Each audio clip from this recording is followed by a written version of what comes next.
Pebrero nitong 2019 nang pinirmahan ni Pangulong Rodrigo Roa Duterte ang bagong batas na RA 11223 o ang Universal Healthcare Law na naglalayong mapalawak pa ang serbisyong pangkalusugan sa Pilipinas. Nitong Oktubre, pinirmahan na ni Department of Health Secretary Francisco Duque III ang implementing rules and regulations na hudyat na implementasyon ng UHC Law. Kaya naman binigyang diin ito sa liguhang talakayan sa Kapitolyo kung saan resource speakers sina Board Member Jeremy Rosario, Provincial Health Officer Ana de Guzman, Development Management Officer ng Provincial DOH Office Lloyd Atanchado, PhilHealth Region 1 Executive His Majesty Richie Corparino at Public Affairs Unit Officer Joseph Manuel.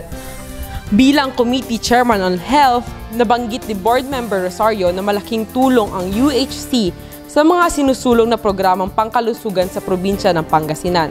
At hindi naman lingid sa lahat.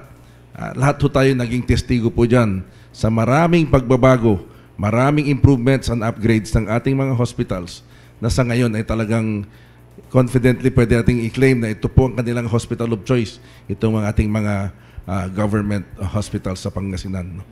Ang PhilHealth naman ang pangunahing implementor ng UHC Law kung saan ang tatlong aspeto ng serbisyong pangkalusugan ang irereforma. Ito ay ang population service, service coverage, at financial coverage. With the population service, in-expand natin yung ating coverage po ng PhilHealth, yung pagiging member ng PhilHealth. Dahil po, ang vision po ng PhilHealth ay bawat Pilipino po ay dapat membro with this law, member na po, magiging member po at magkakaroon ng coverage po ang bawat Pilipino.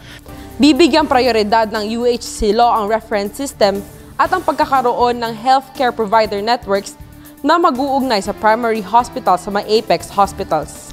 Pinuri din ni Dr. Joseph Manuel ang pamahalaang panlalawigan ng Pangasinan na pinangungunahan ni Governor Amado I. Espino III pagdating sa mga serbisyong pangkalusugan ng probinsya.